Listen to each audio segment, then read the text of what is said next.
Middle east में जो तनाव चल रहा था वो अचानक एक ऐसे खतरनाक मोड़ पर आ गया है जिसकी वजह से पूरी दुनिया में एक चिंता की लहर दौड़ गई है। तो चलिए समझने की कोशिश करते हैं कि आखिर ये सब शुरू कैसे हुआ और इसका हम सब पर क्या असर पड़ सकता है। सिर्फ एक दिन और सब कुछ बदल गया। तारीख थी शनिवार 28 फरवरी 2026। ये वो दिन है जब मिडिल ईस्ट का तनाव एक बिल्कुल ही नए और सच कहें तो काफी खतरनाक लेवल पर पहुंच गया। तो सवाल यह है कि आखिर हुआ क्या। देखिए, ईरान ने एक जवाबी हमला किया, लेकिन ये कोई आम हमला नहीं था। इसका स्केल इतना बड़ा था जैसा पहले कभी देखा ही नहीं गया। चलिए देखते हैं कि ये पूरा मामला है क्या। अब ये कोई छोटा मोटा एक दो जगह पर हमला नहीं था, नहीं। ईरान ने एक साथ कई देशों को निशाना बनाया। Saudi Arab, Bahrain, UAE, Kuwait, Qatar, Jordan.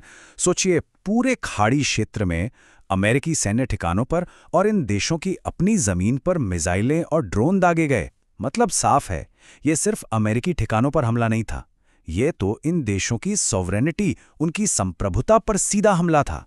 और इन सब में जो सबसे बड़ा टारगेट था वो था सऊदी अरब। और बात यहीं खत्म नहीं होती। हमलावरों ने सीधे राजधानी रियाद को निशाना बनाया। ये अपने आप में एक बहुत बड़ा मैसेज था जो पूरी दुनिया को दिया गया। लेकिन अब सवाल ये उठता है कि ईरान ने इतना बड़ा, इतना जबरदस्त कदम आखिर उठाया क्यों? कहते हैं ना, हर कहानी के पीछे एक और कहानी छिपी होती है। और इस मामले की जड़ में था एक सीक्रेट मिलिट्री मिशन। इस मिशन का कोड नेम था ऑपरेशन जेनेसिस। ये अमेरिका और इजराइल का एक जॉइंट ऑपरेशन था और इसका मकसद बिल्कुल साफ था, सीधे सीधे ईरान की टॉप लीडरशिप और उसकी मिलिट्री इंफ्रास्ट्रक्चर को टारगेट करना। और बस इसी एक हमले ने पूरे रीजन में जैसे आग ही लगा दी। और पता है सबसे हैरान करने वाली बात क्या थी? ये सब इतनी तेजी से हुआ कि किसी को संभलने का मौका तक नहीं मिला। सोचिए, सिर्फ 24 घंटों के अंदर हालात पूरी तरह से पलट गए। शनिवार सुबह ऑपरेशन जेनेसिस लॉन्च होता है और रविवार सुबह तक ईरान अपने सबसे बड़े नेता को खो चुका था।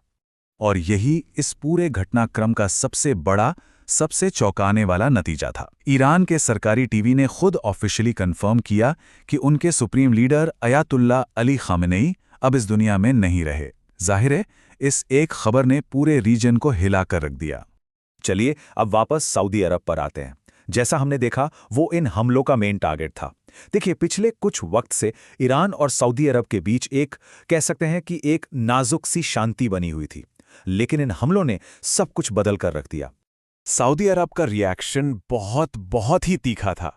उनके फॉरेन मिनिस्ट्री ने एक बयान जारी किया जिसमें इन हमलों को खुल्लम खुल्ला और कायरतापूर्ण बताया गया। अब इन शब्दों से ही अंदाजा लगाया जा सकता है कि वो कितने गुस्से में थे और कितने हैरान भी। और इस एक हमले ने सऊदी अरब की पूरी पॉलिसी को जैसे रातों रात पलट दिया। देखिए, हमले से ठीक पहले तक वो ईरान को ये भरोसा दे रहे थे कि हमारी जमीन का इस्तेमाल आपके खिलाफ नहीं होने देंगे। ये एक तरह से टेंशन कम करने की कोशिश थी, है ना? लेकिन हमले के बाद अब वो खुलकर कह रहे हैं कि भाई, हमारी सॉवरेनिटी पर हमला हुआ है और हमें इसका जवाब देने का पूरा हक है। ये सिर्फ बयानबाजी नहीं है, ये एक बहुत बड़ा जियोपॉलिटिकल शिफ्ट है। इसका मतलब है कि पुराने जो भी समझौते थे, जो भी रिश्ते थे, वो सब अब खत्म। तो अब ये जो रीजनल कॉन्फ्लिक्ट है, इसका असर सिर्फ मिडिल ईस्ट तक ही सीमित नहीं रहने वाला। इसका असर पूरी दुनिया पे पड़ रहा है, और वो भी तुरंत। तो चलिए एक नज़र डालते हैं कि इसके फौरी नतीजे क्या हुए हैं।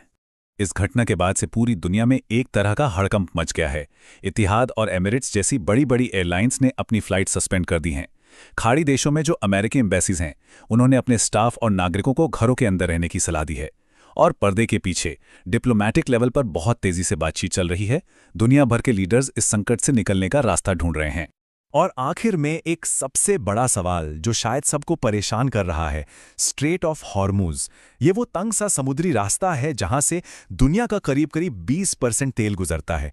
अब ये जगह एक फ्लैश पॉइंट बन गई है, एक युद्ध क्षेत्र बन सकती है। तो जरा सोचिए, अगर ये रास्ता बंद हो जाता है तो ग्लोबल इकोनॉमी का क्या होगा? तेल की कीमतें आसमान छूने लगेंगी? ये एक ऐसा सवाल है जिसका जवाब ही आने वाले दिनों में पूरी दुनिया की दिशा